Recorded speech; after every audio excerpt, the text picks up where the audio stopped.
নাম তার মতিবিল, বহুদূর জল, হাঁসগুলি ভেসে ভেসে করে কোলাহল। পাকে চেয়ে থাকে বক, চিল উড়ে চলে, মাছরাঙা ঝুপ করে পড়ে সে জলে।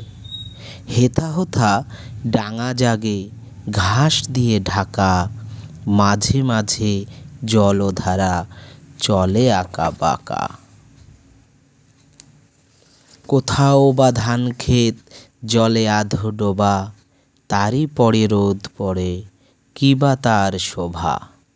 ডিঙি চড়ে আসে চাষি, কেটে লয় ধান, বেলা গেলে গায়ে ফেরে গেয়ে সারি গান। মোষ নিয়ে পার হয় রাখালের ছেলে, বাঁশে বাঁধা জাল নিয়ে মাছ ধরে জেলে। মেঘ চলে ভেসে ভেসে আকাশের গায়, ঘন শ্যাওলার দল জলে ভেসে যায়।